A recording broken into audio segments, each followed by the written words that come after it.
This is a terrifying story that happened to my mom's friend years ago, and it still haunts me to this day. Back when I was still in my mother's womb, her friend Tanya was known for her radiant personality and beautiful long black hair.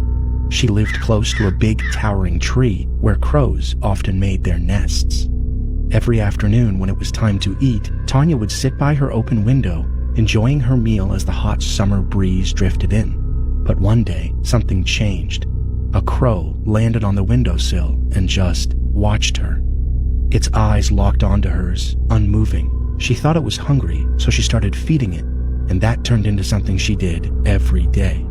At first, it seemed harmless, but one evening, things took a strange turn. Tanya had just showered, and the heat was so intense that she left her hair wet and hanging loose down her back. There were only 4 people in the house that night: Tanya, her cousin, her brother, and his friend. Her parents were out of town for surgery. That night, she ate dinner, but her hunger was insatiable. It was like she hadn't eaten in days. The next day, she was bedridden with a burning fever. And when it finally broke, things got worse. Tanya began eating massive amounts of food, enough for several people. And at night, that's when the real horror began. She started roaming the house, opening the refrigerator, smashing bottles, dragging chairs, knocking on walls. It was as if she wasn't in control anymore. The doctors called it sleepwalking, but her family knew better. Then one day, my mother went to visit. What she saw was burned into her memory.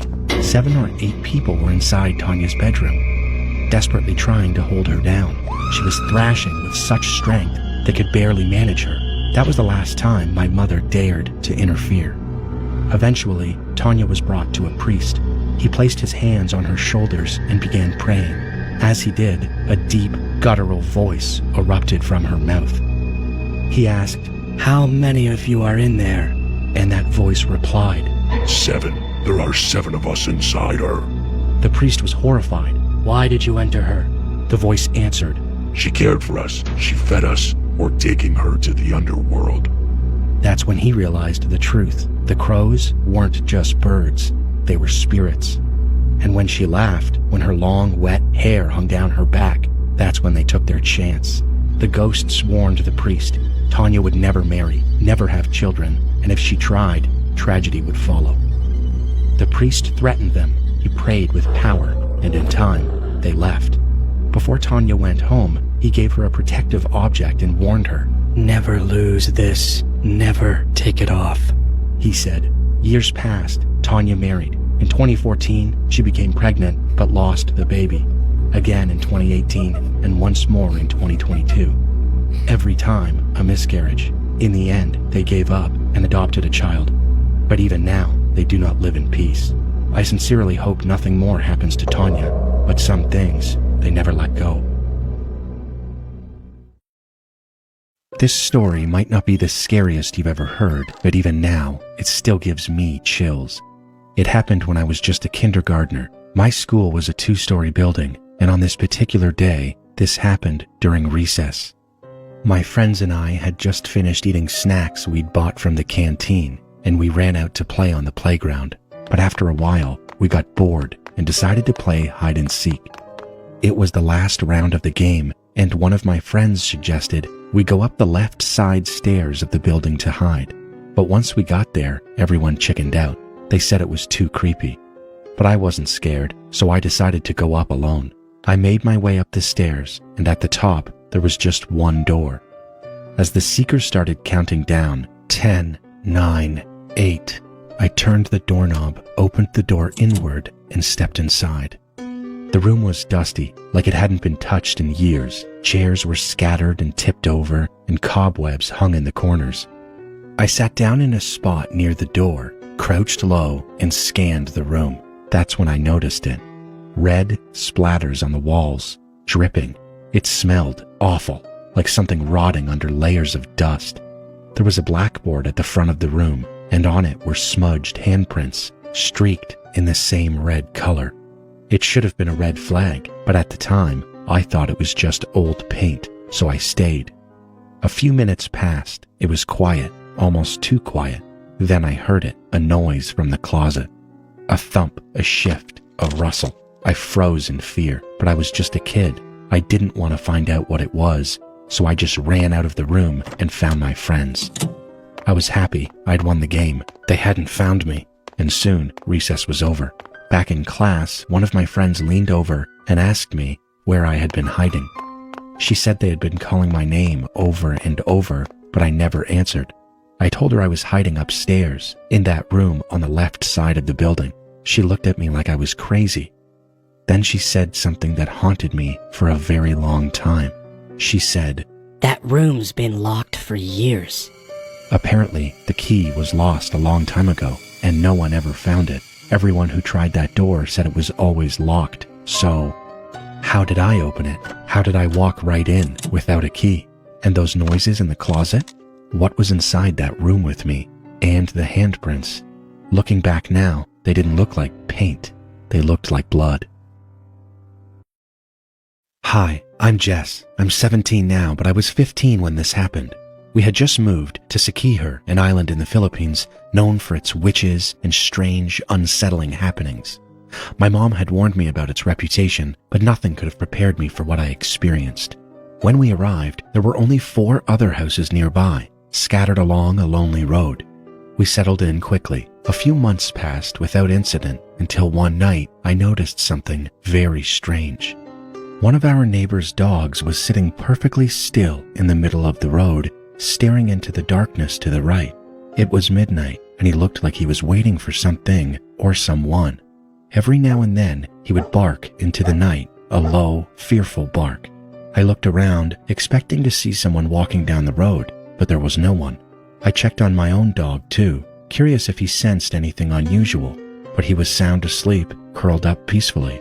Eventually, I brushed it off and went back to bed. A few days went by with nothing, but then one night, it felt like everything changed. I was up late watching K-dramas in my room around 1 or 2 a.m.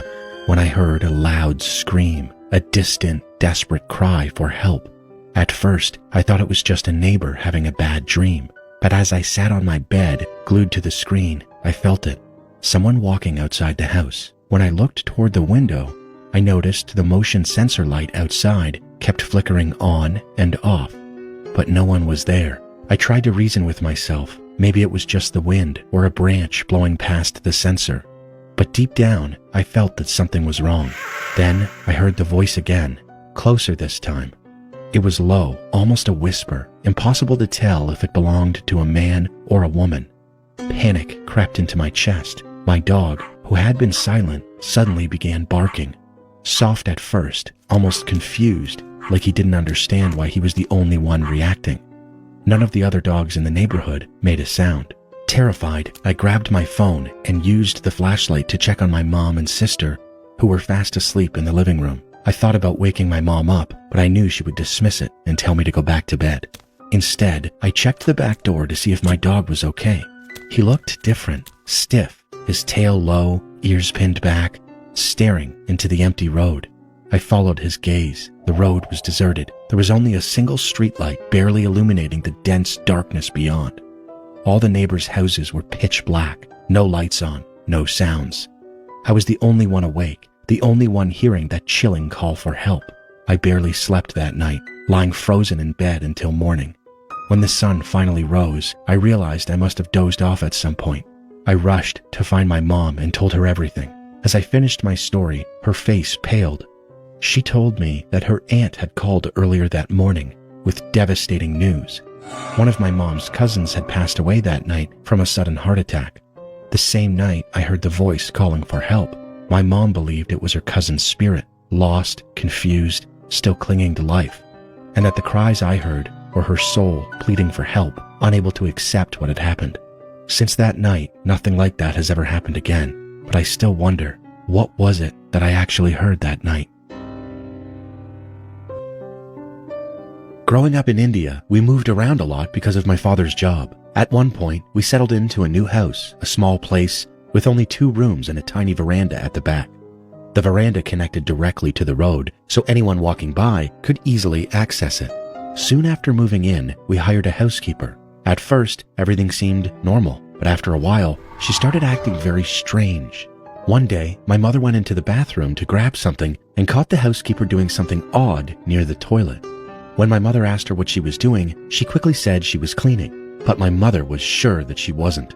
There was something off about her posture, something she couldn't explain. Not long after that, we discovered a creepy drawing on the veranda. It showed 4 black figures, 2 large ones and 2 smaller ones.